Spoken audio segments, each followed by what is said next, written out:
तो यहाँ पे हमें एपिसोड के शुरुआत में जिनवू का सीन दिखाया जाता है, जो कि काफ़ी ज़्यादा थक चुका होता है। एक क्वेस्ट मिशन के बाद तभी उसको जिना का कॉल आता है और वो उसको याद दिलाती है कि आज उसकी पेरेंट्स टीचर मीटिंग है और जिनवू को उधर जाना होगा।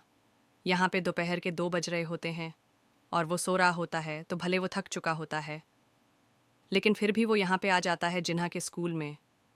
अब जिन्हा उसे देख के काफ़ी ज़्यादा शॉक हो जाती है और वो कहती है, तुम मेरे ही भाई हो ना, क्योंकि यहाँ पे काफ़ी कमाल का लग रहा होता है। वो उसने काफ़ी तगड़ा ट्रांसफॉर्मेशन किया है। ठीक है, अब यहाँ पे हमें छोटा सा रिकैप दिखाया जाता है। अगर आप ये कैप देखना चाहते हो तो देख सकते हो, नहीं तो आगे स्किप कर सकते हो। हमें बताया जाता है कि 10 साल से ऊपर हो चुके हैं जब गेट इस दुनिया में आए थे। तब से गेट के अंदर वाले मैजिक बीस्ट की और वो हंटर्स जिनकी पावर्स अवेक हुई है, जिनके पास स्पेशल एबिलिटीज़ है, उनकी लड़ाई जारी है। हमें बताया जाता है कि संग जिन्वू को पैसे कमाने की ज़रूरत है, क्योंकि वह अपनी बीमार माँ और अपनी छोटी बहन को सपोर्ट करना चाहता है। और हमें बताया जाता है कि संजन वो एक ई रैंक का हंटर है। वैसे आम तौर पे हंटर की एबिलिटीज़ एक बार जब अवेक हो जाती है तो उसके बाद वो और ज़्यादा नहीं बढ़ सकती, उनकी रैंकिंग चेन नहीं होती इसी वजह से। लेकिन डबल डंजी के रेड मिशन में सन जिनो को एक ऐसी एबिलिटी मिली जहाँ पर वो एक तरीके के गेम वर्ल्ड के अंदर आ गया, जिससे कि वह अपनी पावर्स को लेवल अप कर सकता है, जिसकी वजह से यहाँ पे सन जिनम ने अलग अलग लड़ाइयाँ लड़ी और अपनी एबिलिटीज़ को इम्प्रूव किया। फाइनली उसको एक रेसिपी मिली एलेजर ऑफ लाइफ की, जिससे कि सारी की सारी डिजीज़ क्योर हो सकती है, जिससे कि वो अपनी मॉम को ठीक कर सकता है। इसके अलावा उसको शैडो मोनाज की एबिलिटी भी मिल गई, जिससे वो शैडो सोल्जर्स को कमांड कर सकता है। तो यार ये छोटा सा रिकप था, ठीक है। और इसके बाद यहाँ पे हम फिर से स्कूल का सीन दिखाया जाता है। तो जिन्वू कहता है, क्या अजीब क्या लग रहा है इसमें, मैं स्पोर्ट्स वेयर पहन के थोड़ा ना आ सकता हूँ तुम्हारे टीचर से मिलने के लिए। तो ये लोग जब यहाँ से जा रहे होते हैं तो ये जो लड़कियाँ होती हैं यहाँ पे मौजूद, वो काफ़ी ज़्यादा इम्प्रेस हो जाती है जिन्वू को देख के। तो जिना भी यहाँ पे इम्प्रेस हो जाती है, वो कहती है क्या बात है यार, वैसे तुम्हारी कोई गर्लफ्रेंड वगैरह है, तुम चाहो तो मैं तुम्हारी किसी से बातचीत करवा सकती हूँ। तो जिनम को यहाँ पे कोई फ़र्क नहीं पड़ता, वो यहाँ पे जिना के गाल को खींचता है और इसके बाद वो आ जाता है उसके टीचर से बात करने के लिए। अब उसकी टीचर यहाँ पे बताती है कि जिना एक काफ़ी अच्छे खासे स्टूडेंट है, उसने अच्छा खासा परफॉर्म किया अपने मॉक एग्ज़ाम के अंदर। लेकिन मेरा एक क्वेश्चन है आपसे, अगर आगे चल के कभी जिना अवेक होती है और उसके अंदर पावर्स आती है, तो क्या तुम उसे एज अ हंटर ज्वाइन करने दोगे? तो यहाँ पे जिनवू साफ मना कर देता है इस चीज़ के लिए। इसके अलावा उसको एक और फेवर चाहिए होता है जिनवू से, क्योंकि उसके पास हंटर्स का एक्सपीरियंस है। अब यहाँ पे ये बनती होती है सॉन्ग ये। आपको याद होगा यार, जब जिन हो और जिन वो रेड मिशंस कर रहे थे तो उनमें से एक टीम के अंदर ये बंदी भी आई थी। ओके, अब जिन वो पूछता है कि क्या तुम इस लड़की को जानती हो जो कि जिन्हा होती है। तो बेसिकली ये जिन्हा की ही फ्रेंड होती है, उसकी क्लासमेट होती है। और सॉन्ग ये को भी पता चल जाता है कि ये बंदा जिन्हा का भाई है। तो वो समझ जाती है कि इसका पर्पस क्या है। वो सोचती है कि जिनवू उसे हंटर मिशंस पे जाने के लिए मना करेगा। तो सॉन्ग ही कहती है कि मैं इस चीज़ के बारे में कुछ भी नहीं सुनना चाहती। लेकिन जिनवू कहता है कि चिंता मत करो, मैं उसके बारे में बात नहीं कर रहा, तुम मेरे साथ चलो। वो यहाँ से निकल जाता है। दूसरा, यहाँ पे हमें दिखाया जाता है कि एक फ़्लाइट से इधर आता है हंग डोंगू, और उसको रिसीव करने के लिए यहाँ पे नचल भी आया होता है। और अबे यार, डोंगो इधर आके कुछ ज़्यादा इम्प्रेस नहीं होता, ठीक है। वो यही कहता है कि ये कोरिया कितना ज़्यादा ओल्ड फैशन्ड है यार। लेकिन मैंने सोचा नहीं था कि हंटर एसोसिएशन का चीफ मेरे को यहाँ पे खुद वेलकम करने के लिए आएगा। तो नचल कहता है कि जिस देश को धोखा दिया उसमें वापस आए हो, उन दो लोगों से मिलने के लिए सिर्फ। तो डोंगो कहता है कि क्या मिलने के लिए, अब ऐसा मासूम मत दिखाओ अपने आप को, तुम लोग सर्वेयर्स टीम में हो, तो तुम्हें नहीं पता मैं यहाँ पे क्यों आया हूँ। ये सारा काम एक डंजी के अंदर होगा। सबसे पहले वो ई रैंक का हंटर, उसके बाद वो डी रैंक का हंटर, उन दोनों को मैं मार डालूंगा, जो कि बेसिकली जिन वो और जिन्हों होते हैं, ठीक है, आपको पता ही होगा। तो यहाँ पे वो काफ़ी सीरियस हो चुका होता है। वो कहता है तुम्हें क्या लगता है तुम मुझे रोक पाओगे अपनी एबिलिटी के साथ? तो यार, ओबवियस सी बात है, डंग सो ज़्यादा ताकतवर है, तो नच लो। यही कहता है कि मैं तो बस अपना काम कर रहा हूँ। दूसरा, यहाँ पे हमें हंटर गिल्ड के हेडक्वार्टर्स का सीन दिखाया जाता है। इधर चोई जंग इन गोग उन्हीं को अपनी थर्ड रेड मिशन के बारे में बता रहा होता है, जो कि जेजो आइलैंड के ऊपर हुई थी। ओके, चोई ने इस मिशन को लीड किया था। वो बताता है कि यहाँ पे एक काफ़ी ख़तरनाक चीज़ सामने आई है, कि वो जो एंट्स थी वो साइलेंट के ऊपर, उनके अंदर अब विंग्स भी आ गए हैं और अब वो उड़ना सीख रहे हैं। खुशी की बात बस ये है कि उनके एवोल्यूशन के बाद भी अभी वो कुछ ज़्यादा लंबे समय तक नहीं उड़ सकते और थोड़े समय बाद ही वो डूब जाते हैं पानी के अंदर। लेकिन बस कुछ समय की बात है, उसके बाद आपको पता ही है कि वो उड़ के यहाँ पे मेन सिटी के ऊपर भी हमला कर देंगे। तो इनके पास ज़्यादा समय नहीं है। इसलिए गोगन ही इधर चॉय को कहता है कि अरेंजमेंट्स करो और इन्वेस्टिगेट करो इस मैटर के ऊपर। इन्वेस्टिगेट करो इस मैटर के ऊपर। दूसरा यहाँ पे हमें सी गेट का सीन दिखाया जाता है। इधर जिनवू सॉन को अपने साथ लेके आया होता है और मिलवा है एन और हियोन से। अब बेसिकली यहाँ पे जिन्होंने एन सांगम से एक फेवर मांगा होता है कि ये लोग इनको अलाउ करें एक मिशन के अंदर, जो कि व्हाइट टाइगर गिल्ड ने ऑर्गेनाइज करवाया है।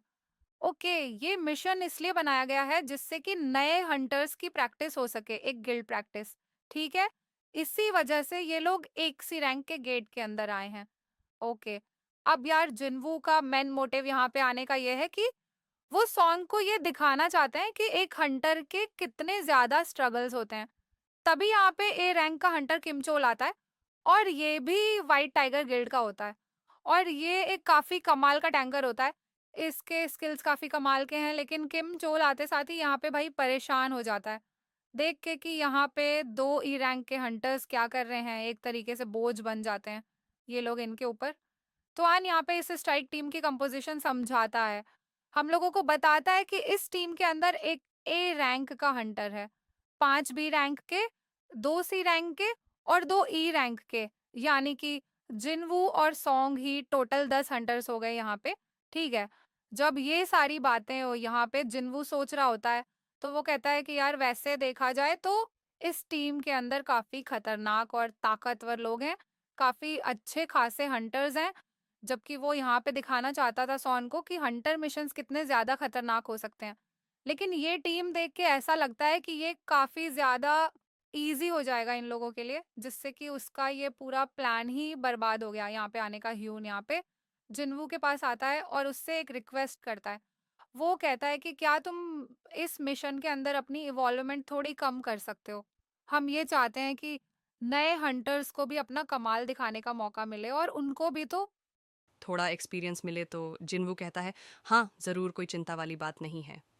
तो जैसे ही ये टीम यहाँ पे गेट के अंदर बढ़ती है, हमें दिखाया जाता है कि ये गेट पूरी तरह से बदलने लग जाता है। और जिनवू ये चीज़ पहले ही नोटिस कर लेता है। वो देखता है कि ये गेट एक तरीके का रेड गेट बनने लग जाता है। अब वो जैसे ये बात समझता है, वो सॉन्ग का हाथ पकड़ के उसको जल्दी से लेके भागने वाला होता है यहाँ से। लेकिन ये गेट सील होना शुरू होने लग जाते हैं, जिससे कि ये लोग बाहर नहीं निकल पाते। अब थोड़ा सा फेस यहाँ पे जिनम का बाहर होता है, तो वो ना और बाकी सबसे ये कहता है कि जल्दी से जल्दी प्राइमरी रेड टीम को कांटेक्ट करो, ये एक इमरजेंसी है। और ये गेट यहीं पे बंद हो जाता है ना। इधर बैक यन हो को कांटेक्ट करता है, जो कि वाइट टाइगर गेट का गेट मास्टर है। ठीक है, ये न्यूज़ सुन के बे खुद शॉक हो जाता है। वो कहता है, ऐसा कैसे हो सकता है कि एक आम सा सी रैंक का गेट एक रेड गेट में बदल गया है। तो वो कहता है, चिंता मत करो, मैं जल्दी से जल्दी वहाँ पे पहुँचता हूँ। अब ये लोग यहाँ पे फंस चुके होते हैं इस गेट के अंदर।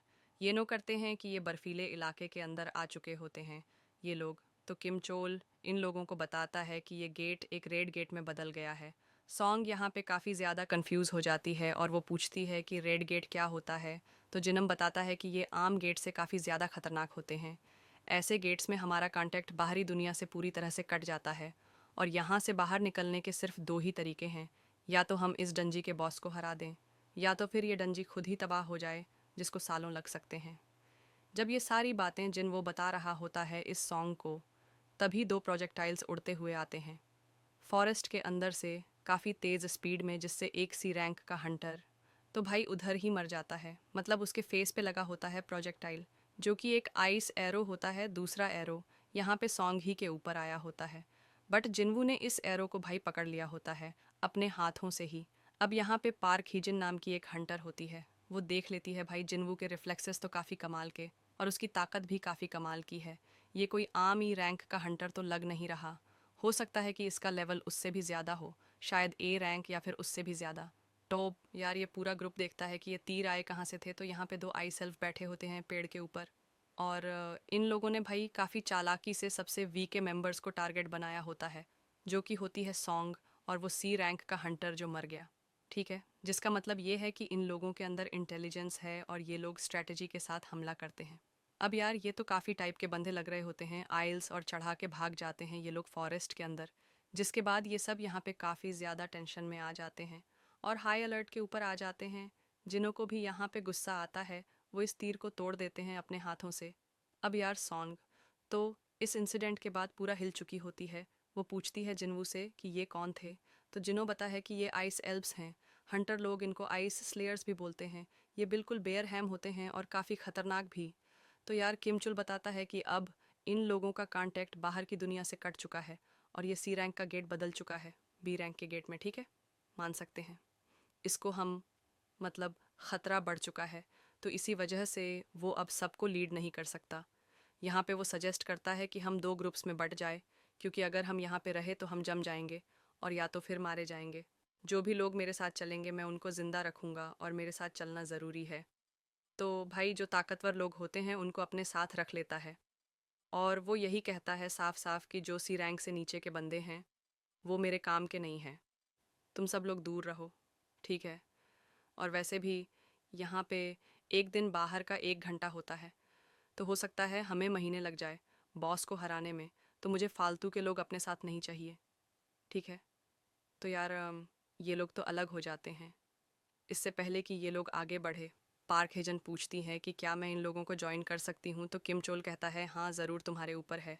तो किम चोल मन में कहते हैं क्या इसको कोई सिंपैथी आ रही है इन लोगों के लिए। हाँ बेवकूफ़ लड़की, तो यहाँ पे हेजन आती है और वो जनव से कहती है कि वैसे किम चुल ने नोटिस नहीं किया उस एरो को, तुम कोई ई रैंक के हंटर नहीं हो है ना। तो जिनवू तो इस चीज़ को इग्नोर कर देता है। किम चुल कहता है ठीक है, फिर हम मेन रोड की तरफ जा रहे हैं। जिनवू कहता है कि हम फॉरेस्ट की तरफ जाते हैं। फिर तो ये लोग यहाँ से निकल जाते हैं। ओके, अब जब ये लोग आगे बढ़ते हैं तो देखते हैं कि यहाँ पे पेड़ों के ऊपर काफ़ी बड़े बड़े निशान होते हैं पंजों के, और ये लोग समझ जाते हैं कि इधर आइस बेयर्स मौजूद है। इसका मतलब ये है कि वो ई रैंक के हंटर्स तो मरने वाले हैं। तो यार किम चुल एक चीज़ नोटिस करता है। वो कहता है यार वैसे देखा जाए तो उस टीम के अंदर सी रैंक के हंटर है, बी रैंक की पार्क हीजन है, लेकिन मुझे ऐसा क्यों लगा कि वो बंदा उनका लीडर है। तो ओबवियस सी बात है, यहाँ पे ऑरा चेंज हो चुका है। नवो का भले उसके ऊपर रैंक तो ई है, लेकिन असलियत में तो वो अलग ही लेवल का बंदा है। ओके, तभी यहाँ पे सामने से आइस बेयर्स आ जाते हैं और भाई ये जब इनके ऊपर हमला करते हैं ना भाई, काफ़ी खतरनाक, सही में काफ़ी खतरनाक तरीके से सामना करता है किमचुल, और वो काफ़ी कमाल का हंटर होता है भाई, ए रैंक का हंटर है। ठीक है, यहाँ पे वो इस बेयर को बीच में से काट देता है। सारे के सारे फाइट सीन्स देखने के लिए सीन। अब हीजन तो कहती है कि यार यहाँ सीन अब हीजन तो कहती है कि यार यहाँ पे निशान तुम देख रहे हो, ये सारे के सारे ये आइस बेयर्स के निशान हैं और ऐसा लगता है कि हम उनके इलाके के अंदर जाने वाले हैं, तो हमें शायद दूसरा रास्ता लेना चाहिए। तो जिन्वू कहता है कि वैसे अगर ये आइस बेयर की टेरिटरी है, तो यहाँ पे सिर्फ हमारे इकलौते दुश्मन आइस बेयर ही होंगे, क्यों है ना? कम से कम वो उन स्मार्ट आई सेल्फ से तो कमज़ोर ही हैं। तो यही बेटर है। मेरे ख़्याल से तो पाक एजन सोचती है कि यार ये चीज़ तो मैंने सोची नहीं थी, तो यहाँ पे इस फ़ॉरेस्ट के अंदर काफ़ी ज़्यादा ठंड हो रही होती है, तो वो अपनी इन्वेंटरी में से यहाँ पे कुछ गर्म कपड़े निकालता है। ये लोग शॉक हो जाते हैं, ये देख के कि भाई ये हाई लेवल का स्टफ़ इस बंदे के पास कैसे आया? तो सॉन्ग पूछती है यार असलियत में तुम हो कौन? तुम्हारा सीन क्या है? तो जिन्वू कहता है कि मैं वो इंसान हूँ जो तुम्हें यहाँ पे लेके आया हूँ, तो मैं ही तुम्हें इस जगह से बाहर निकालूँ और तुम्हें प्रोटेक्ट करूँगा, ठीक है? लेकिन इसके बदले में मुझसे कोई क्वेश्चन मत पूछना। और हाँ, तुम दोनों भी ना ही मुझसे कोई क्वेश्चन पूछना, ना ही मुझसे कुछ माँगना। तुम तभी यहाँ पे पीछे से काफ़ी बड़ा आइस बेयर आ जाता है और इधर वो अपना टाइटल चेंज करके वल्फ एसिन कर लेता है और लड़ना शुरू करता है।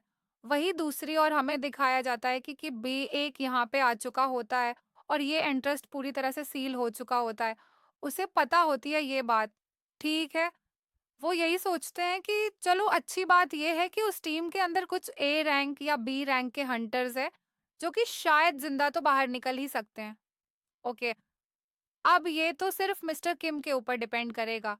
तो ये लोग बताते हैं कि नहीं, असॉल्ट टीम के अलावा भी कुछ लोग अंदर गए हैं, सम जिन्वू गया है, उसके ऊपर मेरा ध्यान गया था, इसलिए मैंने उसको भेजा है।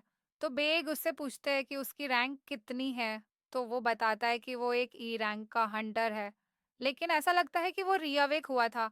तभी यहाँ पे एक गाड़ी आती है जिसके अंदर डंक्सो शामिल होता है। वो कहता है कि क्या बात है? व्हाइट टाइगर गिल्ड का बिग शॉट यहाँ पे क्या कर रहा है? क्या लेवल ए का गेट आ गया क्या?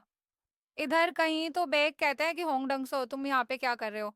तुम्हें तो अमेरिका में होना चाहिए था। ना डंगसू कहता है, अच्छा, एक बात बताओ तुमने एक ई रैंक के हंटर को गेट के अंदर कैसे जाने दिया जो कि तुम्हारे गिल्ड का मेंबर भी नहीं था?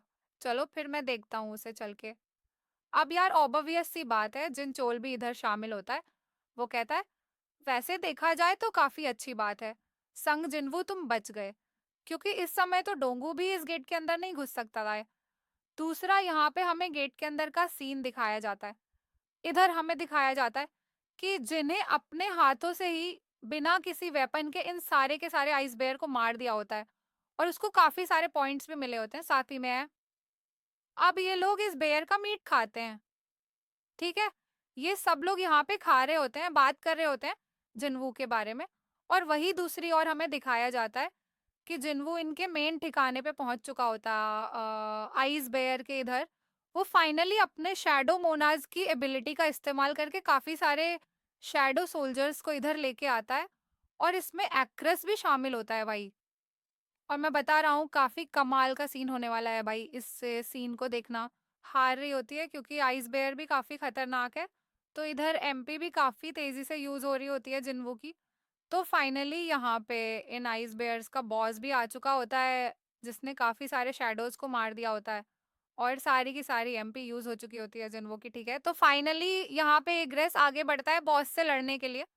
और भाई सही बता रहा हूँ तुम्हें यार, इग्रेस इस बॉस की वॉट लगा के रख देता है, उसको काट पीट के रख देता है। और सही बता रहा हूँ, उसने इतना कमाल दिखाया होता है ना, उसका सर काट देता है। और भाई सर जाके गिरता है जिन्वू के पैर में और जिन्वू यहाँ पे खुद एग्री करता है। यार अगर उस समय एक के पास अपनी तलवार होती है ना, तो जिन्वू कभी भी उसको हरा नहीं पाता। ये तो बात है। अभी इग्रेस का जो लेवल है ना वो सेम जिन्वू के लेवल का है, या फिर कह सकते हैं कि जिन्वू से भी ज्यादा ताकतवर है एग्रेस। लेकिन कमाल की बात यह है कि जिन्वू उसको कंट्रोल कर सकता है। भाई सच में काफी कमाल की बात है। दूसरी और यहाँ पे हमें दिखाया जाता है किम चोल का सीन, जिसकी टीम के सारे मेंबर्स मारे जा चुके होते हैं। वो अकेला यहाँ पे बचा हुआ होता है और इधर आई सेल्स की आर्मी ने इनको घेर लिया होता है चारों तरफ से। अब वो तो यहाँ पे डर जाता है, वो यहाँ से भागना शुरू कर देता है। और हमें दिखाया जाता है कि शायद आइल्स का ये किंग है या फिर बॉस है, मुझे नहीं पता। एंड में हमें उसी का सीन दिखा जाता है।